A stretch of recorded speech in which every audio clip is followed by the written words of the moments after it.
درود پاک پڑھنا بہت سعادت مندی کا کام ہے، بہت زیادہ فضیلتیں اس کے لیے وارد ہیں، اور آپ اس میں کنجوسی کرنے کی کوشش نہ کریں۔ جانتے ہیں اعلیٰ حضرت امام اہل سنت فاضل بریلوی رضی اللہ تعالی عنہ ہیں، جو اٹھنے والے فتنے کو بھی دیکھ رہے تھے۔ آج یہ فتنہ اٹھا تھا، آج ذہن دینے کی کوشش کی جا رہی تھی کہ صلاۃ و سلام پڑھنا فرض نہیں ہے، صلاۃ و سلام پڑھنا واجب نہیں ہے، اور مدینہ شریف کی طرف منہ کر کے جو بعد نماز لوگ صلاۃ و سلام عرض کرتے ہیں، یہ کبھی کبھی چھوڑ دینا چاہیے، کہیں لوگ فرض نہ سمجھ لیں، کہیں لوگ نماز کا حصہ نہ سمجھ لیں۔ اعلیٰ حضرت نے پہلے ہی فتاوی رضویہ میں تحریر فرما دیا تھا کہ سنو، اللہ فرماتا ہے یا ایھا الذین آمنوا صلوا علیہ وسلموا تسلیما، حکم اللہ دے رہا ہے۔ اعلیٰ حضرت فرماتے ہیں جب تک درود پڑھا جائے گا اللہ کے دیے ہوئے حکم کے تحت فرض میں ہی شامل ہو، جب تک پڑھا جائے گا اور فرض کی ادائیگی کا زمان ملے گا۔ یہ سیکھنا بعد میں اٹھا، کہیں لوگ فرض نہ سمجھ لیں۔ اعلیٰ حضرت نے پہلے ہی لکھ دیا، ابے سمجھے کیا یہ پڑھنا فرض ہے، جب پڑھو گے فرض کی ادائیگی کا سبب ہے۔ مستقبل اعلیٰ حضرت سردار شیر ہندوستان، خلیفہ شیر ہندوستان، حضرت امام سید الرحمن باقلا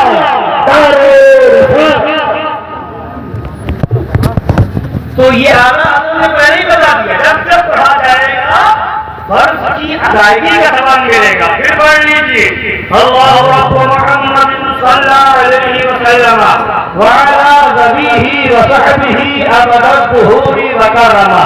حضرات گرامی وقار، ہم اور آپ ایک اللہ والے کے عرس میں حاضر آئے ہیں۔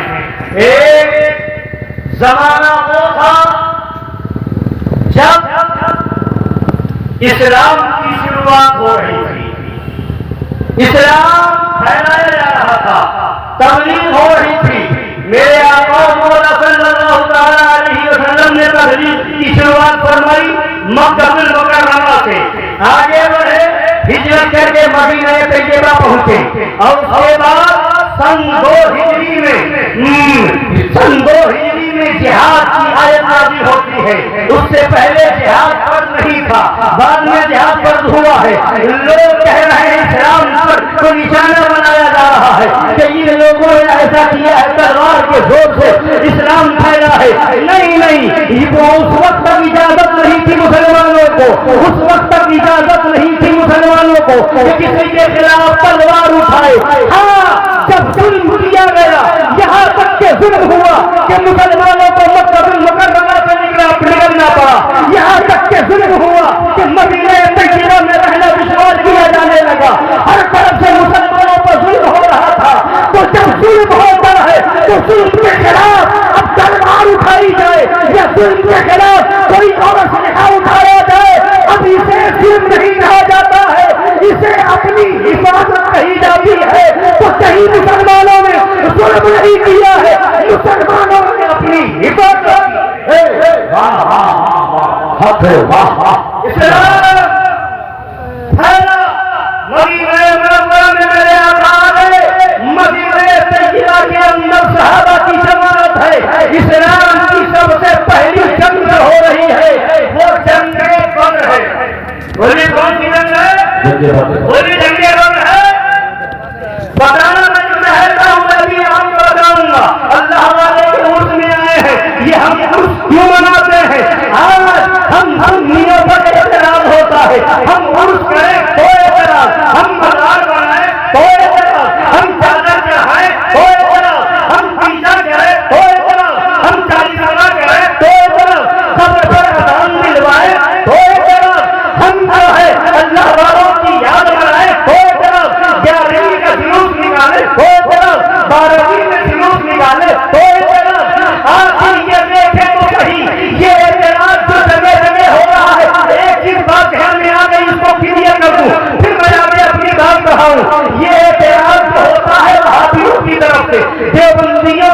سے اور قادیانیوں کی طرف سے، غیر مقلدوں کی طرف سے، تبلیغی جماعت کی طرف سے، جماعت اسلامی کی طرف سے کہا ہوتا ہے؟ اس پر کبھی آپ نے غور کیا؟ کبھی غور کیا؟ بولیے اٹھ مناتے اعتراض ہوتا نہیں ہوتا؟ بولیے آپ نے بولیے تیجا کر کے اعتراض ہوتا ہے کہ نہیں ہوتا ہے؟ چالیسواں کر کے اعتراض ہوتا ہے کہ نہیں ہوتا ہے؟ اور اس کے علاوہ مزاج میں آپ جاتے ہیں حاضری دیتے اعتراض ہوتا ہے کہ نہیں ہوتا ہے؟ ہاتھ باندھ کر کے کھڑے ہو گئے تو اعتراض ہوتا ہے کہ نہیں ہوتا ہے؟ غور کریں آپ، اس اعتراض کہاں ہوتا ہے اور کہاں نہیں ہوتا ہے؟ آپ نماز پڑھنے کھڑے ہو، صبح سے شام تک 5 وقت کے علاوہ آپ پڑھتے جائیں، اعتراض ہوگا؟ بولیے ہوگا؟ کوئی کہے گا، کوئی وہابی کہے گا اتنی نماز نہ پڑھو، کہیں اتنی نماز پڑھنا صحیح نہیں ہے؟ آپ پورے سال روزہ رکھیں، 5 دن سال میں روزہ رکھنا حرام ہے، ان 5 دنوں کو چھوڑ کر کے باقی دن آپ روزے سے روزہ رکھتے جائیں، کسی وہابی کو اعتراض نہیں ہوگا۔ داڑھی آپ رکھیں، کسی وہابی کو اعتراض نہیں ہوگا۔ آپ جھوٹ نہ بولے، جھوٹ کی برائی بیان کرے، کسی وہابی کو اعتراض نہیں ہوگا۔ آپ چوری کے خلاف بولے، کسی وہابی کو اعتراض نہیں ہوگا۔ قرآن لے کر کے بیٹھے تلاوت کرے، کسی وہابی کو اعتراض نہیں ہوگا۔ آپ تحقیق لے کر کے بیٹھے، کسی وہابی کو اعتراض نہیں ہوگا۔ آپ اللہ اللہ کرتے جائے، کسی وہابی کو اعتراض نہیں ہوگا۔ مسجد گئے، اللہ کی مبارک نام کی صدا دی گئی، اشہد ان محمد رسول اللہ کی صدا دی گئی، اذان ہوئی، کسی وہابی کو اعتراض نہیں ہوا۔ مسجد میں گئے، آپ نے قدم رکھو، اللہم افتح لی ابواب رحمتک، کسی وہابی کو اعتراض نہیں ہوگا۔ آپ نے سنت رکھی، کسی وہابی کو اعتراض نہیں۔ آپ نے ثنا پڑھنا شروع کیا، کسی وہابی کو اعتراض نہیں۔ رکوع میں تسبیح پڑھ رہے ہیں، وہابی کو اعتراض نہیں۔ سجدے میں تسبیح پڑھ رہے ہیں، وہابی کو اعتراض نہیں۔ اور دوسرے ارکان ادا کر رہے ہیں، وہابی کو اعتراض نہیں۔ پھر کر کے آپ نے استغفار پڑھا، کسی وہابی کو اعتراض نہیں۔ سلام پھر کر کے تسبیح لے کر کے بیٹھے، کسی وہابی کو اعتراض نہیں۔ غور کرنے کی جگہ ہے، یہ سب کرے، کسی وہابی کو اعتراض نہیں۔ نماز پڑھ کے جیسے ہی مدینہ طیبہ کی طرف آپ رخ کریں گے،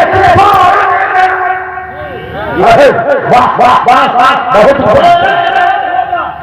وجہ کیا ہے؟ وجہ کیا ہے؟ وجہ اعلیٰ حضرت بتائیں گے کیا وجہ ہے؟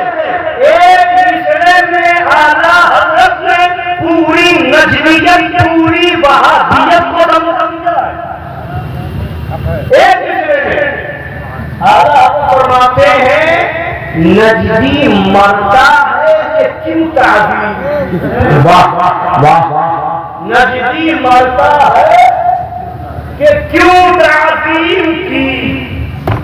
یہی ہے وہابیت، یہی ہے دیوبندیت۔ اور ہم نے جواب کیا دیا؟ اللہ حضرت نے ہمیں جواب کیا دکھایا؟ یہ ہمارا دین تھا، یہ ہمارا دین تھا، پھر تجھ کو کیا؟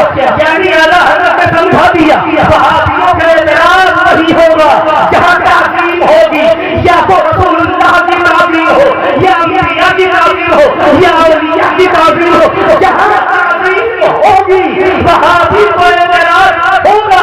یہی وجہ ہے آپ تلاوت کریں، وہابیوں کو اعتراض نہیں۔ تسبیح پڑھے، وہابیوں کو اعتراض نہیں۔ آپ ثنا پڑھے، وہابیوں کو اعتراض نہیں۔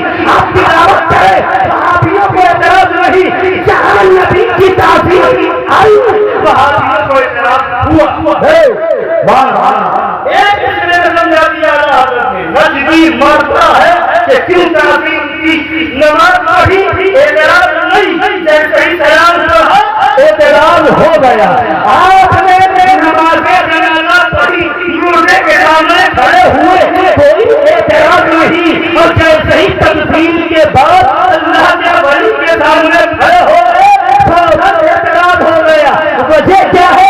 ہر ایک عام مردے کی نماز جنازہ مسلمان کی پڑھی جاتی ہے، اس میں تخصیص نہیں ہوتی، مگر کا ادب نہیں کھڑا ہوا جاتا ہے۔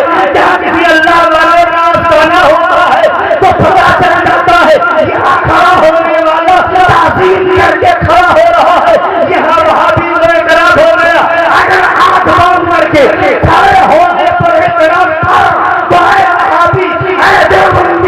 مزار بننے سے پہلے نماز جنازہ ہو رہی ہے، وہاں پر بھی ہاتھ باندھ کر کے کھڑا ہوا گیا تھا، اعتراض نہیں کیا تھا، اس لیے نہیں کیا تھا کہ وہاں تعظیم سمجھ میں نہیں آئی، یہ اللہ والوں کی تعظیم ہے، اعتراض ہو گیا، ہاتھ باندھ کر کے ہم کھڑے ہو گئے، تو کہتا ہے قبر خطبہ ہے، ہم کہتے ہیں ہم نے تو دفن سے پہلے بھی سامنے ہاتھ باندھا تھا، دفن کے بعد بھی سامنے ہاتھ باندھ رہے ہیں، اگر یہ عمل قبر خطبہ ہے تو سارے وہابی مردہ نعرہ تکبیر، نعرہ رسالت، مسجد اعلیٰ حضرت فیضان اعلیٰ حضرت فیضان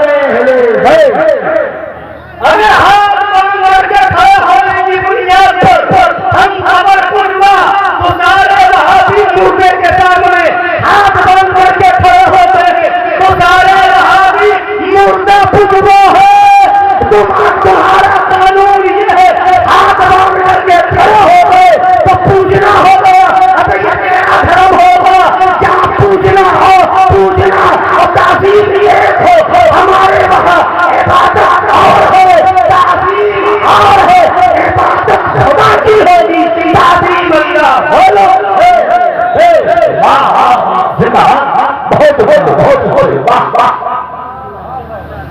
کھڑے ہو گئے رام منار میں اعتراض، جشن عید میلاد النبی آپ کریں گے کیا مطلب ہوتا؟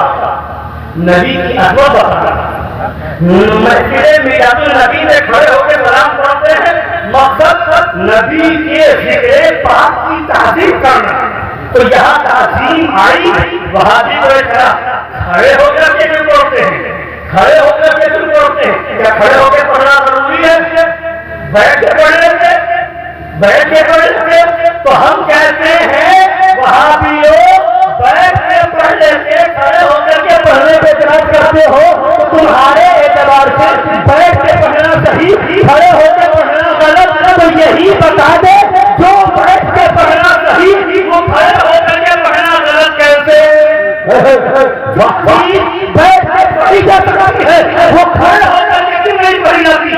آپ تلاوت بیٹھ کے کریں، وہابی کو اعتراض نہیں، کھڑے ہو کر کے کریں، آپ وہابی کو اعتراض نہیں، آپ تحریر بیٹھ کے پڑھیں، وہابی کو اعتراض نہیں، کھڑے ہو کر کے پڑھیں، وہابی کو اعتراض نہیں، آپ اور کو بھی تسبیحات بیٹھ کر کے پڑھیں، وہابی کو اعتراض نہیں، کھڑے ہو کر کے پڑھیں، وہابی کو اعتراض نہیں، اعتراض ہوگا صرف سلام پر، واہ مطلب صرف سلام نہیں ہے، تعظیم رسول سے چڑھائے، اگر سلام سے چڑھتا چڑھتے ہو تو وہابیوں نماز میں بھی سلام ہے، نماز پڑھنا بند کر دو، پوری نماز میں سلام ہے کہ نہیں؟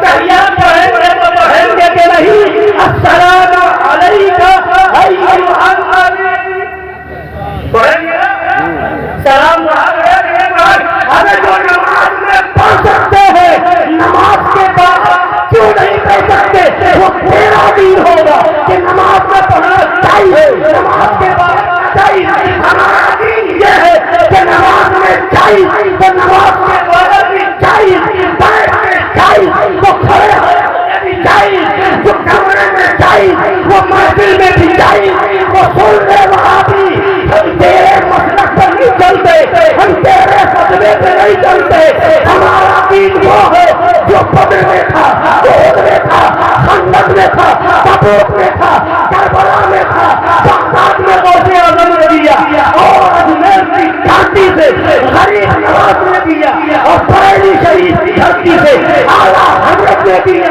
کیا پیغام تھا ان کا؟ انہیں جانا، انہیں مانا، نہ رکھا غیر سے کام، للہ الحمد دنیا میں نعرہ تکبیر، نعرہ رسالت، مسجد اعلیٰ حضرت عنصر مقدس فیضان حضور معصوم ہند، جلوس نکالتے ہیں مقصد کیا ہے؟ نبی کی عظمت بتانا، جلوس نکالتے ہیں پڑھتے ہوئے جاتے ہیں پر سوالے تیری شوکت کا علو کیا جانے خود روا عرش پہ اڑتا ہے پھریرا تیرا یہاں بھی نبی کی تعظیم ہے وہی وہاں بھی تو اعتراض ہے کیا نبی کرتے ہیں مقصد غوث اعظم کا ذکر ہے وہاں بھی کوئی اعتراض ہے اللہ والوں کا عرس کر کے ہم ان کی عظمت بتاتے ہیں یہاں ان کی تعظیم ہے یہی وہابیوں کو اعتراض ہے غور کر کے دیکھ لینا جہاں بھی اللہ والوں کی تعظیم ہوتی ہے وہی وہابی کو اعتراض ہوتا ہے اعلیٰ حضرت نے بتا دیا نجمی مرتا ہے کہ کیوں تعظیم کی ہمارا تمہارا جواب ہوگا یہ ہمارا دین تھا پھر مجھ کو مرتا رہے چلتا رہے جہنم چلا جائے نہ ہم جہنمی چھوڑیں گے نہ بارہویں چھوڑیں گے نہ نبی کا کلام چھوڑیں گے نہ اللہ والوں کا آستانہ چھوڑیں گے نہ ان کی درگاہ پہ جانا چھوڑیں گے نہ چادر چڑھانا چھوڑیں گے نہ عرف مانا واہ واہ بہت بہت ماشاء اللہ بتائیے نبی چلے مدینہ شریف آئے اب پہلی جنگ ہو رہی خدا نے بڑے آیت کریمہ جو پڑھی ولا تہینوا ولا تحزنوا وانتم الاعلون ان کنتم سستی نہ کرو غم نہ کرو تم ہی آنا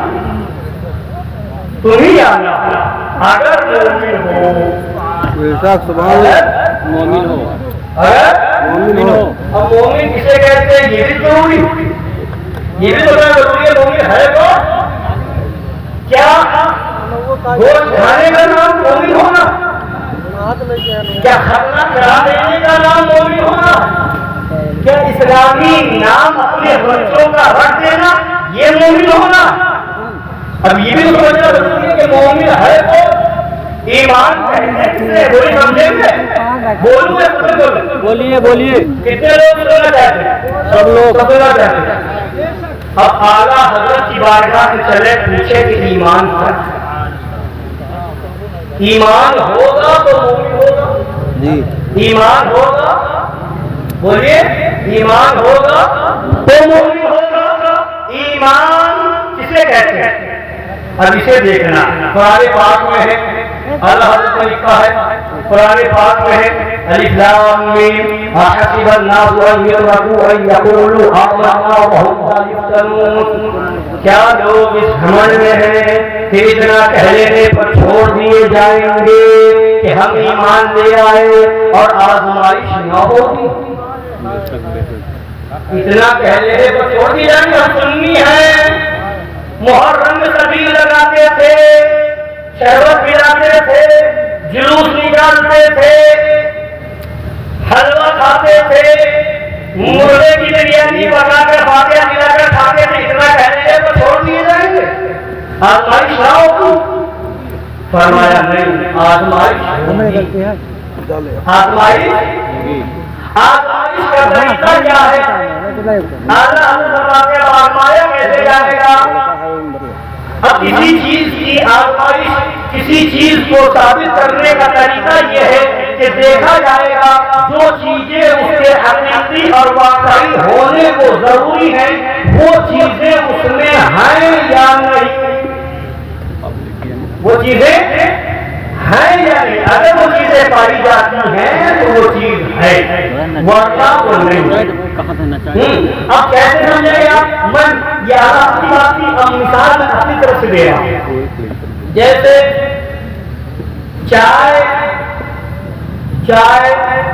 ہونے کے لیے کیا ضروری ہے چائے پتی شکر دودھ پینا ہو تو پھر پانی کالی چائے پیے تو پھر پانی چائے پھر پانی یہ سب چیزیں ہیں ٹھیک ہے اب آپ ایک کپ لے رہے ہیں خوب شاندار اس میں دودھ ڈال رہے ہیں اس میں شکر ڈال رہے ہیں اس میں چائے پتی ڈال رہے ہیں اور لا کر کے آپ حضرت قاری سلطان رضا صاحب قبلہ کو شاعر اہل سنت لیجیے نوٹ فرمائیے پوچھیں گے کیا ہے تو آپ کہیں گے چائے ہے یہ دیکھیں گے کہیں گے نہیں یہ چائے نہیں ہے چائے نہیں ہے. کہیں گے کیوں؟ آپ کہیں گے کیوں چائے نہیں؟ چائے پتی اس میں، دودھ اس میں، شکر اس میں، چائے کیوں نہیں؟ تو یہ کہیں گے بے وقوف بناتا ہے. چائے ہونے کے لیے ضروری ہے آج کے کھول آیا بھی گیا ہو. چائے ہونے کے لیے ضروری ہے اسے کھول آیا بھی گیا ہو. جب تک کھول آیا نہیں جائے گا اس کے اندر چائے پتی بھی ڈال دو، شکر بھی ڈال دو، دودھ بھی ڈال دو، اسے چائے نہیں کہا جائے گا، اس کو چائے نہیں مانا جائے گا. اب آپ کہیں نہیں صاحب ہم آپ کو خاندان کو بلا لائے گا بنا کر کے آپ گواہی دیجیے. آپ ہم نے سب نے گواہی دی نہیں یہ چائے ہے، مگر یہ کہیں کہ میں نہیں مانوں گا. آپ پورے گاؤں کو بلا لائے، سب نے گواہی دی کہ چائے ہے، مگر یہ کہیں کہ میں نہیں مانوں گا. آپ پورے ضلع کو بلا لائے، سب نے گواہی دی کہ چائے ہے، یہ کہیں کہ میں نہیں مانوں گا. آپ پورے صوبے کے لوگوں کو بلا لائے، سب گواہی دے دیں، یہ کہیں گے میں نہیں مانوں گا. آپ پورے ملک کے لوگوں کو اکٹھا کر لیں، سب سے گواہی دلوا دیں، یہ کہیں گے میں نہیں مانوں گا. لوگ کہیں گے آخر مان کیوں نہیں رہے ہیں؟ تو یہ جواب دیں گے میں جاری کھولی ہوں کہ گواہی پہ مان جاؤں. میں تو جانتا ہوں چائے کی حقیقت کیا ہے، چائے کہتے کس کو ہے. میں نہ جانتا ہوتا مان لیتا، میں نہ جانتا ہوتا مان لیتا، علم نہ ہوتا مان لیتا. مجھے حقیقت معلوم ہے چائے کے لیے ضروری ہے اسے کھولایا گیا ہے. جو حقیقت جانتا ہے وہ تمہارے گواہوں کی گواہی سے بڑھنے کا نہیں، وہ جب بھی مانے گا جب اسے تمہیں کھولا جائے. یعنی حقیقت جاننے والوں کو گمراہ نہیں کر سکتے، بھیڑ جمع کر کے گمراہ نہیں کر سکتے، تعداد بڑھا کر کے گمراہ نہیں کر سکتے. یہی تو خانقاہ ہے حشمتیہ پیغام دے رہی ہے. تم ایک نہیں 10 مولوی آ جاؤ، 10 نہیں 100 مولوی آ جاؤ، 100 نہیں 1000 مولوی آ جاؤ، اسے بتاؤ مسلک اعلیٰ حضرت کیا ہے. جو نہیں جانتا ہے خانقاہ حشمتیہ کیا پیغام دے رہی ہے. فتاوی رضویہ ہم نے پڑھی ہے، ہم جانتے ہیں مسلک اعلیٰ حضرت کیا ہے. الدولۃ المکیہ ہم نے پڑھی ہے، ہم جانتے ہیں مسلک اعلیٰ حضرت کیا ہے. حسام الحرمین ہم نے پڑھی ہے، ہم جانتے ہیں مسلک اعلیٰ حضرت کیا ہے. اعلیٰ حضرت کا مشن ہم نے پڑھا ہے. جو حقیقت جانے گا اسے گمراہ نہیں کر سکتے. نعرہ تکبیر، نعرہ رسالت، مسلک اعلیٰ حضرت ان سے مقدس حضور معصوم ہند. تو آپ بتائیے آپ مثال کیا دی؟ کسی چیز کے حقیقی اور واقعی ہونے کے لیے جو چیزیں ضروری ہیں وہ سب ہو تب وہ چیز ہوگی. چائے کے لیے جتنی چیزیں ضروری ہیں، چائے پتی، شکر، دودھ، ان سب کے ساتھ اس کو کھولایا گیا تب وہ چائے کہلائی جائے. ورنہ چائے اب آؤ اس مثال کو اسپیشل رکھ کر کے اعلیٰ حضرت کی کتاب میں دیکھو. ایمان کے حقیقی ہونے کے لیے، ایمان کے واقعی ہونے کے لیے کیا داڑھی ضروری؟ ایمان کے حقیقی ہونے کے لیے کیا نماز ضروری ہے؟ ایمان کے حقیقی اور واقعی ہونے کے لیے کیا جبہ ضروری ہے؟ ایمان کے حقیقی اور واقعی ہونے کے لیے کیا روزہ ضروری ہے؟ اعلیٰ حضرت فرماتے ہیں نہیں، ایمان کے حقیقی اور واقعی ہونے کے لیے 2 چیزیں ضروری ہیں. سبحان اللہ. سنیں، یہی تو مشن ہے خانقاہ حشمتیہ. جو حقیقت ہے وہ بتائی جائے. اعلیٰ حضرت نے کیا فرمایا؟ بولیے میں چاہتا ہوں آپ سن لیں، سمجھ لیں، تاکہ آپ کسی کا جواب بھی دے سکیں. ورنہ جو مولوی آ جائے گا وہ جو بتانے گا آپ کہیں گے نہیں صحیح. ہم بھی اگر بولے آپ مسلح ہو، آپ مجھے پوچھ سکتے ہو، حوالہ دو، ثبوت چاہیے، دینا ذمہ داری ہماری. بولی ہے کہ نہیں؟ ہاں، جب سمجھیں گے تو فرق سمجھ میں آئے گا. کوئی بچپنے سے پیدا ہونے کے بعد 25-30 سال تک ہو جائے، اسے کوئی نہ بتائے چائے کیا، گھر میں چائے رکھی نہیں جاتی، بڑھائی نہیں جاتی، چائے رکھی رہا ہے، وہ اگر نئی جگہ پہ جائے گا کیا ہوگا؟ وہ لا کر کے ہوا دے دے گا، وہ لا کے پیروں بھی دے دے گا، کیا ہے تو وہاں کر آج میں چائے پی کر کے آیا، آج وہ چائے پی کر کے آیا، کیسی تھی؟ ارے بہت لال لال سرخ ٹھنڈی ٹھنڈی تھی۔ تم حضرت مرزا کی طرح فرمائیں گے بے وقوف وہ شربت تھا، چائے نہیں ہے نا؟ کیوں؟ یہ حقیقت معلوم ہے، جس کو نہیں معلوم ہے اس کو شربت بھی نہیں دو یا چائے ہے تو کہے گا چائے۔ ہاں، جس کو نہیں معلوم کہ گاڀین بیل ہوتی ہے کہ گائے، تو اس کے سامنے بیل تو گائے بھی گاڀین تو مان جائے گا، دونوں کو بھی مدد ہوگا نہیں۔ اسی لیے میں آپ کو بتانا چاہتا ہوں ایمان سمجھو، ایمان ہے کیا سمجھیں گے؟ ایمان کے حقیقی ہونے کے لیے، واقعی ہونے کے لیے دو چیزیں ضروری ہیں، کتنی؟ دو چیزیں۔ پہلی چیز یاد رکھیں گے، بتائیے یاد رکھیں گے، بولیے یاد رکھیں گے۔ پہلی چیز اللہ فرماتے ہیں ایمان کے حقیقی واقعی ہونے کے لیے یہ ہے کہ محمد رسول اللہ صلی اللہ تعالی علیہ وآلہ وسلم کی تعظیم، حضور کی تعظیم، حضور کی تعظیم، یہ پہلی چیز۔ تعظیم رسول ہے تو ایمان ہے، تعظیم رسول نہیں تو ایمان نہیں۔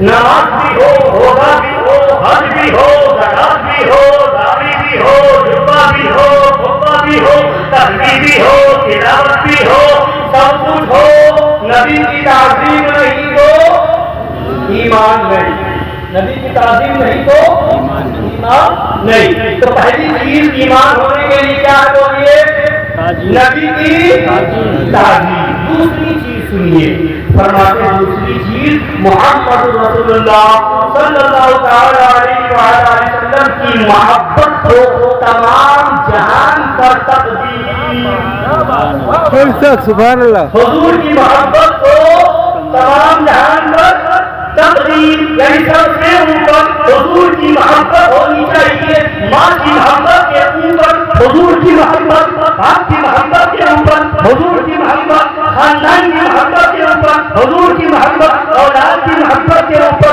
حضور کی محبت، استاد کی محبت کے اوپر حضور کی محبت، اور پیر کی محبت کے اوپر سارے جہان پر تقدیم، حضور کی محبت کو تمام جہان۔ یہ دو چیزیں ہیں ایمان کے حقیقی اور واقعی ہونے کے لیے، یہ دو چیزیں ہیں۔ تو اب پتہ کیا چلا؟ ایمان ہے اسی کو کہا جائے گا مومن جس کے اندر یہ دو چیزیں ہوں گی، بے نمازی ہے گنہگار ہے مگر کافر نہیں ہے، داڑھی گنڈا ہے گنہگار ہے مگر کافر نہیں ہے، روزہ بھی رکھتا گنہگار ہے کافر نہیں ہے، زکات بند ہونے کے بعد بھی دے گا گنہگار ہے کافر نہیں۔ اگر یہ دو چیزیں ہیں تو ایمان ہے، دو چیزوں میں سے کوئی ایک چھٹ بھی گئی ایمان گیا۔ تو اب پتا کیا چلا؟ اسی کا نام تو عشق رسول ہے، اسی کا نام اس کے رسول ہے۔ عاشق مومن ہوگا تو عاشق رسول ہوگا، اور عاشق رسول نہیں تو مومن نہیں۔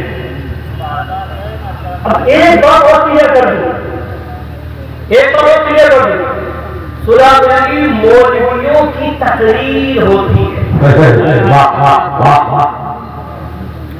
جلوس میں جاتے ہو نماز بھی پڑھتے ہیں، کیسے عاشق رسول ہے؟